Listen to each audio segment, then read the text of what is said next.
नमस्कार, मैं हूं विनोद कुमार शुक्ला। अड्डा पर आपका स्वागत है। झारखंड महाराष्ट्र के चुनाव खत्म हो गए हैं। यूनाइटेड स्टेट्स के चुनाव के परिणाम आ चुके हैं। बहुत सारे बदलाव की संभावनाएं चल रही हैं, लेकिन इस बीच एक बड़ा डेवलपमेंट होता है। यूएस के एक कोर्ट ने सिविल और क्रिमिनल मामले में भारत के एक बड़े इंडस्ट्रियलिस्ट को इंडिक्ट किया है और उन पर आरोप लगाए हैं। और ये आरोप भारत की जो मुख्य विपक्षी दल है, कांग्रेस है, उसने इसको लैपअप कर लिया है, उसने इसको लपक लिया है। और सवेरे से ये पूरा का पूरा मामला, ये पूरे के पूरे बाजार गर्म हैं। कहा यह जा रहा है कि जो सोलर एनर्जी को लेकर के योजनाएं हैं, जिसमें अडानी ग्रुप की काम कर रहा है, उसमें बहुत सारा सरकार को घूस देने की कोशिश की है अडानी ग्रुप ने। और ये पूरा का पूरा मामला इसी के इर्द गिर्द घूम रहा है। और ये बात यहाँ तक हो गई कि नेता प्रतिपक्ष राहुल गांधी ने प्रेस कॉन्फ्रेंस की। प्रेस कॉन्फ्रेंस में ज़्यादातर पत्रकारों को उन्होंने ह्यूमिलिएट किया, बीजेपी का एजेंट बताया। उसके बाद उन्होंने ये बोला कि इस मामले की जांच होनी चाहिए, जांच से पहले गिरफ्तारी होनी चाहिए गौतम अडानी की। गिरफ्तारी और बाकी सब विषयों पर पहले बाद में आऊँगा। पहले विषय पर चर्चा कर लेते हैं कि ये है क्या। मसला सोलर एनर्जी से संबंधित है। सोलर एनर्जी को लेकर के ये जो अभी की सरकार है, मतलब जिसको आप कह लीजिए नरेंद्र मोदी सरकार है, ये लंबे समय से काम कर रही है। और इसने 2015 में, नवंबर 2015 में फ्रांस में जाकर के एक इंटरनेशनल सोलर अलायंस की स्थापना की थी, जिसके तहत ये निश्चय किया गया था कि सोलर एनर्जी को बढ़ावा दिया जाएगा, जिससे कि ग्लोबली जो कार्बन फुटप्रिंट्स हैं उनको ख़त्म किया जाए, उनको कम किया जाए। ख़त्म तो पूरी तरह से नहीं हो पाएगा। और फोसिल फ्यूल की जो है, मतलब जो पेट्रोल, डीजल और ये जो एलपीजी और सीएनजी, ये जो गैस हैं जो ज़मीन से निकलते हैं, इसको लेकर के एक अलग मार्केट है, इसको लेकर के एक अलग व्यवस्था है, इसको लेकर के एक अलग लॉबी है जो प्रेशर ग्रुप जो इस तरह से काम करती है, अपने फ़ायदे के बारे में सोचती है। अब इसमें महत्वपूर्ण बात यह है कि पिछले दिनों जब से रशिया और यूक्रेन का वॉर चला है, जिसमें नाटो पीछे से सक्रिय है, उसके अलावा जो इज़राइल और हमास, इज़राइल का हमास के खिलाफ चल रहा है, उसके कारण पेट्रोल को लेकर के या जो पेट्रोलियम प्रोडक्ट्स हैं या पेट्रोलियम प्राइसेस हैं, उसको लेकर के मार्केट बड़ा वोलेटाइल है। लेकिन भारत ने रूस के साथ, रूस से ऑयल खरीद करके अपना मार्केट में, मतलब जो इन्फ्लेशन इसके कारण हो सकता था या मार्केट में बहुत रेट बढ़ सकता था, वो रोका। अब इसमें क्यों मैं ऐसी बात कर रहा हूँ, ये बात क्यों होनी चाहिए? ये बात इसलिए महत्वपूर्ण है कि भारत लगातार सोलर एनर्जी की या सोलर ऊर्जा की बात कर रहा है। उसके लिए R&D कर रहा है और इस पर भी बहुत सारा काम हो रहा है। राजस्थान में जयपुर में एक इंस्टीट्यूट तक बनाया गया है जो सोलर एनर्जी पर काम कर रहा है। और सोलर एनर्जी जो है वो भारत के लिए अब लगातार प्रधानमंत्री इसके बारे में बात कर रहे हैं। अब ये सोलर एनर्जी जो है वो उन्हीं देशों के लिए प्रभावी है जहां पर सूरज मतलब सूरज का एक्सपोजर है, मतलब गर्म देश। और लगभग इस जो अलायंस है इसमें 120 देश शामिल हो चुके हैं अब तक। फ्रांस से शुरू हुआ था, भारत और फ्रांस ने इसको इनिशिएट किया था और 120 देश शामिल हो गए हैं। तो क्या ये जो पूरा का पूरा मुहिम है, कहीं ऐसा तो नहीं कि जो बड़े सोलर, अब जैसे अमेरिका के पास भी फॉसिल फ्यूल का बड़ा भंडार है, और वो अभी वो मार्केट में उतना उस तरह से नहीं उपलब्ध है, बाकी सारे लोग भी। तो ये जो सोलर एनर्जी है, ये धीरे धीरे रिप्लेस कर रहा है फॉसिल फ्यूल वाले, उसको रिप्लेस करने की योजना है। और भारत ने तो ये कहा है कि 2030-32 तक डिपेंडेंसी काफ़ी हम कम कर लेंगे। तो क्या ये जो पूरी की पूरी सोलर एनर्जी को लेकर के, ग्रीन एनर्जी को लेकर के मुहिम चल रही है, ये उसको सैबोटाज करने की योजना तो नहीं है? उसमें कहीं राहुल गांधी, हमारे नेता प्रतिपक्ष, उन लोगों के हाथ में तो नहीं खेल रहे हैं? और कांग्रेस के निर्णयों में इस तरह की चीज़ें हुई हैं, बहुत बारी हुई हैं। जैसे जब हाइफा का कॉन्ट्रैक्ट इजराइल को मिला था, उस समय भी बड़ा विरोध हुआ था, और उस समय वो कॉन्ट्रैक्ट की एक बड़ी दावेदार चीनी कंपनी थी। तो भी अडानी को जब मिला था तो उसको लेकर के बहुत हो हल्ला मचाया था कांग्रेस ने कि अडानी को मिल गया, अडानी को मिल गया। अडानी ऑस्ट्रेलिया में भी हैं, अडानी सेंट्रल एशिया में भी हैं, अडानी अब अफ्रीका में भी पहुंच गए, अडानी यूरोप भी पहुंच रहे हैं। तो ये एक दूसरा मसला हो गया जहां पर ये बात कही जा रही है, और ये बात सामने आ रही है कि कहीं ये पूरे सोलर एनर्जी का जो प्रधानमंत्री नरेंद्र मोदी की योजना है, उस योजना को ही तो सबोटाज नहीं करने की के लिए कांग्रेस जो है वो टूल बन गई है, एक बात। दूसरा ये कि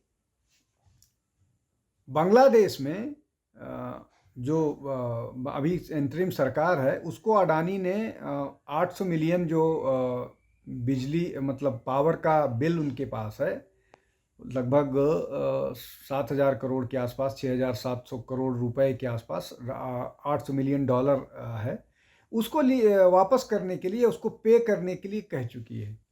अब अमेरिका में सरकार बदलने के बाद बांग्लादेश में लगातार दबाव बन रहा है, इस बात को लेकर के भी दबाव बन रहा है कि वो सरकार वहाँ पर हिंदुओं पर हमलों को नहीं रोक पाई है। उसके अलावा अडानी की तरफ से उनको पैसे देने के लिए दबाव, अगस्त में चिट्ठी लिखी गई थी कि आप पैसा दीजिए, सितंबर, अक्टूबर, नवंबर हो गया है, 60% बिजली की सप्लाई वहाँ ऑलरेडी कम की रोकी जा चुकी है। तो क्या ये इंटरनेशनल प्लेयर्स इस तरह से अडानी की कंपनी को ब्लैकमेल करना की कोशिश तो नहीं कर रहे हैं कि वो वो बांग्लादेश पर दबाव न बना पाएँ पैसे को लेकर के? और जो एक बड़ी इंडियन कंपनी है जो इमर्ज कर रही है, वो किसी भी तरह से दिवालिया साबित हो।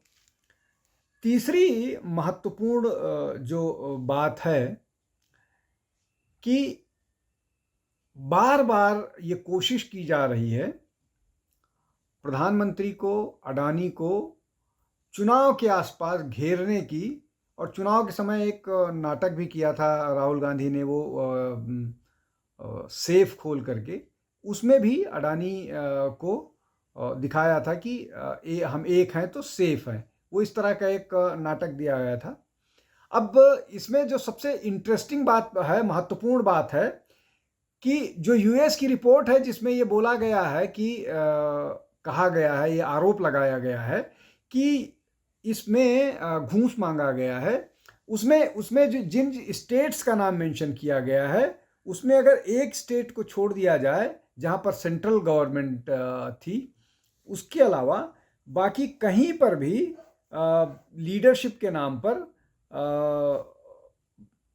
जो है वो बीजेपी का इन्वॉल्वमेंट नहीं है, अब नरेंद्र मोदी का इन्वॉल्वमेंट। उड़ीसा नवीन पटनायक की सरकार थी, तमिलनाडु कांग्रेस और डीएमके का अलायंस है, छत्तीसगढ़ कांग्रेस की सरकार थी, जेएनके सेंट्रल रूल था, ब्यूरोक्रेसी की ज़्यादा भूमिका होती है, आंध्र प्रदेश जगन मोहन रेड्डी की सरकार थी।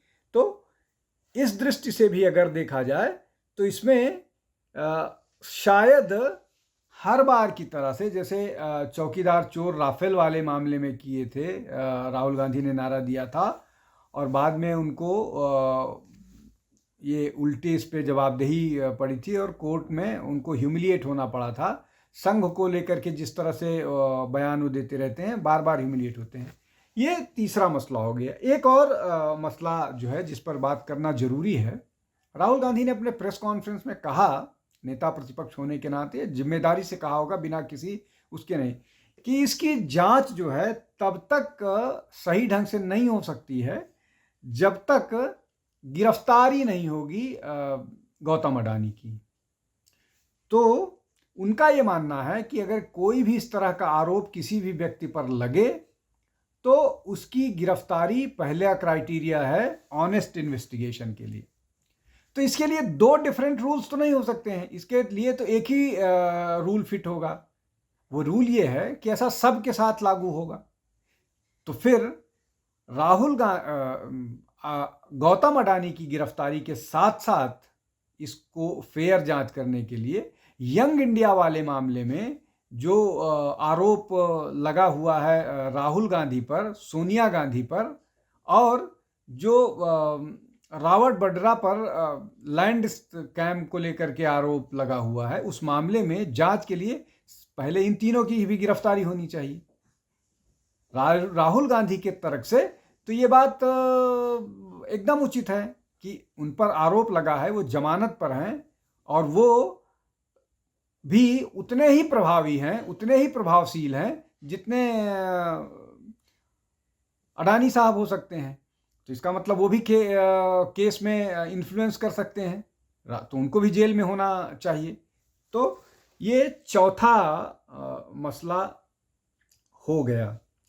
अब इसमें जो सबसे महत्वपूर्ण बात है कि कई बार ये आरोप लगा देते हैं और अपने ही आरोप के जाल में घिर जाते हैं। अब जैसे अडानी को लेकर के ये व्यक्तिगत मतलब घृणा कह लीजिए, व्यक्तिगत नाराजगी कह लीजिए, इतना व्यक्तिगत मामला हो गया है राहुल गांधी और अडानी का कि वो आरोप लगाने से पहले उसके परिणाम क्या हो सकते हैं, वो किस दिशा में जा सकता है, इस पर भी नहीं सोचते हैं। जैसे धारावी को लेकर के कांग्रेस ने आरोप लगाया था कि अडानी को दे दिया गया है और अब तो जो MVA है वो उसका ये मानना है कि वो धारावी का कॉन्ट्रैक्ट कैंसिल कर देगी अगर महाराष्ट्र में सरकार में आती है। हालांकि जो एग्जिट पोल आए हैं वो उनके लिए बहुत खुश करने वाले नहीं हैं, लेकिन उन्हीं के एक अलायंस पार्टनर ने, महायुति के ही महाविकास अघाड़ी के एक अलायंस पार्टनर ने, ये शिवसेना और कांग्रेस कह रही है, दूसरे जो राष्ट्रवादी कांग्रेस पार्टी के शरद पवार हैं, उन्होंने बोला कि वो तो वहाँ जाना ही नहीं चाहते थे अडानी, गौतम अडानी। ये तो शरद पवार और बाकी लोगों ने इंसिस्ट किया, जिसके बाद वो उसके लिए तैयार हुए। तो ये हर बार अपने दांव में फंसते हैं और जैसा सवेरे से ये बोल रहे थे, जाते जाते फिर अपने ही जाल में फंस गए हैं। लेकिन राजनीतिक तौर पर आप जाल में फंसिए, दांव में फंसिए, वो एक महत्वपूर्ण बात, वो राजनीतिक लड़ाई होती है। लेकिन जब आप अपने ही देश के एक बड़े इंडस्ट्रियलिस्ट को डैमेज करने के लिए इस तरह इस हद तक उतर जाते हैं, तो आप अपनी देश की अर्थव्यवस्था को नुकसान पहुंचाते हैं। आप अपनी जो डेवलपमेंट प्रोजेक्ट है, ये सोलर एनर्जी को लेकर के, उसको नुकसान पहुंचा रहे हैं। ये बहुत खतरनाक है और जनता इसको समझ चुकी है और शायद यही कारण है कि ये जो मामला एक्सपोज किया, मतलब मामला ये आया है, ये चुनाव के समय नहीं आया है। शायद चुनाव के समय आता तो और नुकसान करता कांग्रेस को। आज के लिए बस इतना ही। अब हमारे साथ जुड़ते रहिए। बहुत बहुत धन्यवाद। नमस्कार।